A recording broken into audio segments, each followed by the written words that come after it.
Jules Verne, 20,000 Leagues Under the Sea. Part 1. Chapter 1. A Shifting Reef. The year 1866 was signalized by a remarkable incident, a mysterious and puzzling phenomenon which doubtless no one has yet forgotten, not to mention rumors which agitated the maritime population and excited the public mind. Even in the interior of continents, seafaring men were particularly excited. Merchants, common sailors, captains of vessels, skippers, both of Europe and America, naval officers of all countries, and the governments of several states on the two continents were deeply interested in the matter. For some time past, vessels had been met by an enormous thing, a long object, spindle-shaped, occasionally phosphorescent, and infinitely larger and more rapid in its movements than a whale. The facts relating to this apparition, entered in various logbooks, agreed in most respects as to the shape of the object or creature in question, the untiring rapidity of its movements, its surprising power of locomotion, and the peculiar life with which it seemed endowed. If it was a cetacean, it surpassed in size all those hitherto classified in science.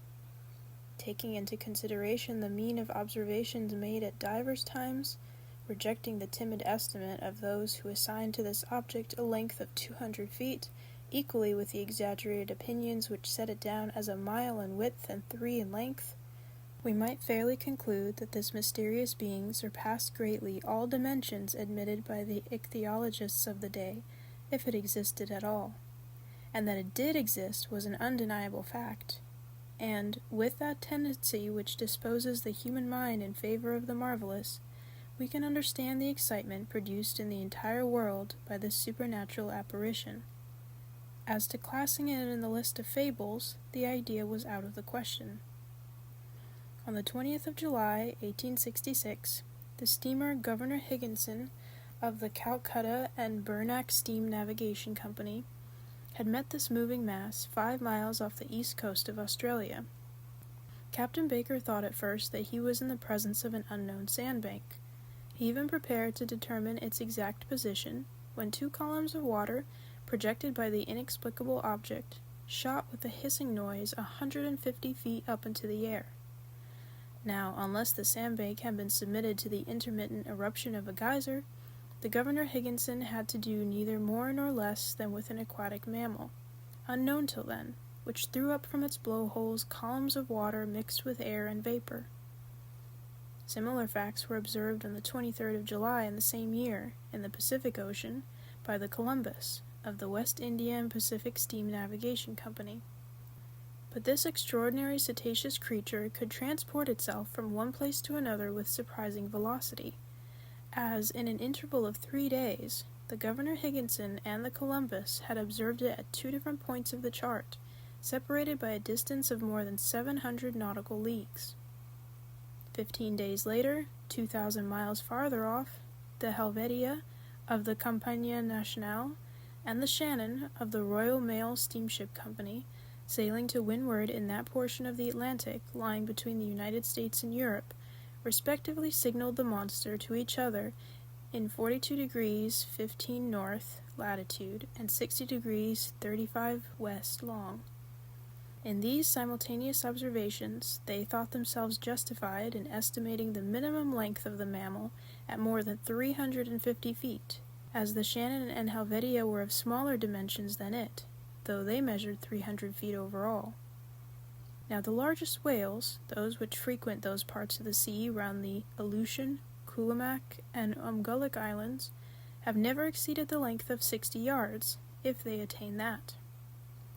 These reports, arriving one after the other, with fresh observations made on board the transatlantic ship Terrier, a collision which occurred between the Etna of the Inman line and the monster, a procès-verbal directed by the officers of the French frigate Normandy, a very accurate survey made by the staff of Commodore Fitz-James on board the Lord Clyde, greatly influenced public opinion. Light-thinking people jested upon the phenomenon, but grave practical countries, such as England, America, and Germany, treated the matter more seriously. In every place of great resort the monster was the fashion. They sang of it in the cafes, ridiculed it in the papers, and represented it on the stage. All kinds of stories were circulated regarding it. There appeared in the papers caricatures of every gigantic and imaginary creature, from the white whale, the terrible Moby Dick of Hyperborean regions, to the immense kraken whose tentacles could entangle a ship of 500 tons and hurry it into the abyss of the ocean.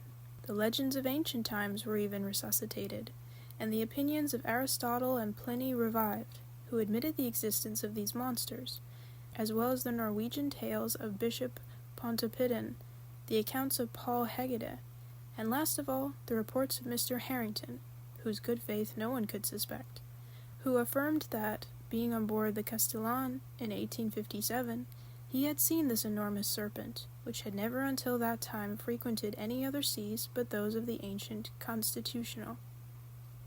Then burst forth the interminable controversy between the credulous and the incredulous in the societies of savants and the scientific journals. The question of the monster inflamed all minds. Editors of scientific journals, quarreling with believers in the supernatural, spilled seas of ink during this memorable campaign, some even drawing blood, for from the sea serpent they came to direct personalities.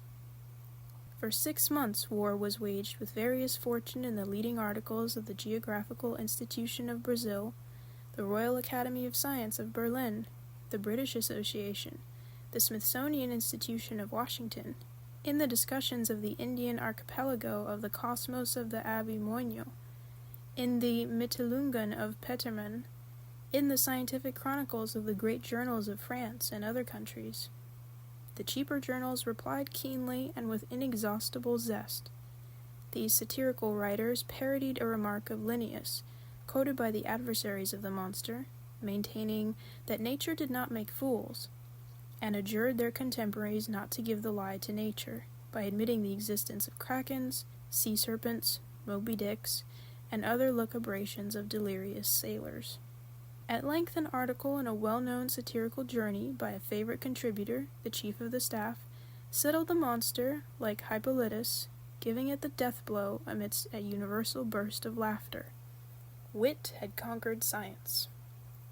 During the first months of the year 1867, the question seemed buried, never to revive, when new facts were brought before the public. It was then no longer a scientific problem to be solved, but a real danger seriously to be avoided. The question took quite another shape. The monster became a small island, a rock, a reef, but a reef of indefinite and shifting proportions. On the 5th of March, 1867, the Moravian of the Montreal Ocean Company, finding herself during the night in 27 degrees 30 latitude and 72 degrees 15 longitude, struck on her starboard quarter a rock, marked in no chart for that part of the sea. Under the combined efforts of the wind and its 400 horsepower, it was going at the rate of 13 knots. Had it not been for the superior strength of the hull of the Moravian, she would have been broken by the shock and gone down with the 237 passengers she was bringing home from Canada. The accident happened about 5 o'clock in the morning, as the day was breaking. The officers of the quarter-deck hurried to the after part of the vessel. They examined the sea with the most scrupulous attention. They saw nothing but a strong eddy about 3 cables' length distant, as if the surface had been violently agitated. The bearings of the place were taken exactly, and the Moravian continued its route without apparent damage.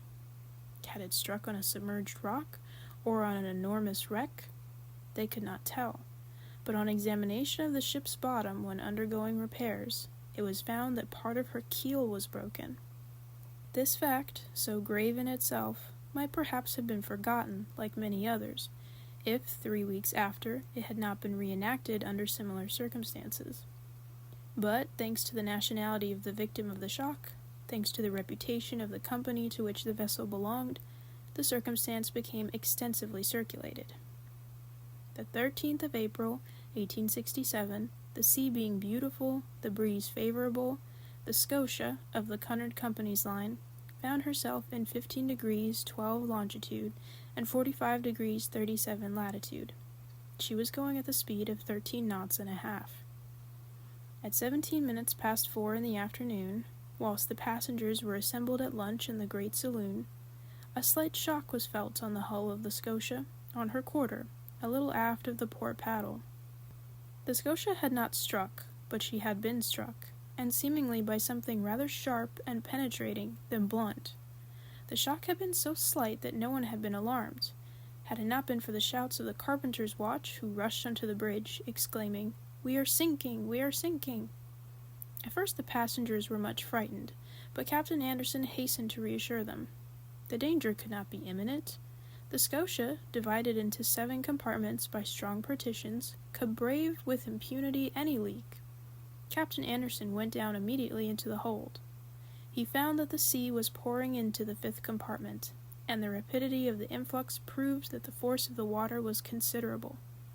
Fortunately, this compartment did not hold the boilers, or the fires would have been immediately extinguished. Captain Anderson ordered the engines to be stopped at once, and one of the men went down to ascertain the extent of the injury. Some minutes afterwards, they discovered the existence of a large hole of 2 yards in diameter in the ship's bottom. Such a leak could not be stopped, and the Scotia, her paddles half submerged, was obliged to continue her course. She was then 300 miles from Cape Clear, and after 3 days' delay, which caused great uneasiness in Liverpool, she entered the basin of the company. The engineers visited the Scotia, which was put in dry dock. They could scarcely believe it possible. At 2 yards and a half below water mark was a regular rent in the form of an isosceles triangle. The broken place in the iron plates was so perfectly defined that it could not have been more neatly done by a punch.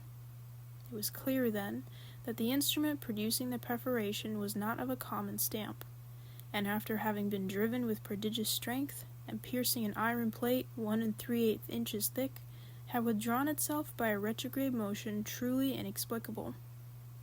Such was the last fact, which resulted in exciting once more the torrent of public opinion. From this moment all unlucky casualties which could not be otherwise accounted for were put down to the monster. Upon this imaginary creature rested the responsibility of all these shipwrecks, which unfortunately were considerable, for of 3,000 ships whose loss was annually recorded at Lloyd's, the number of sailing and steamships supposed to be totally lost, from the absence of all news, amounted to not less than 200.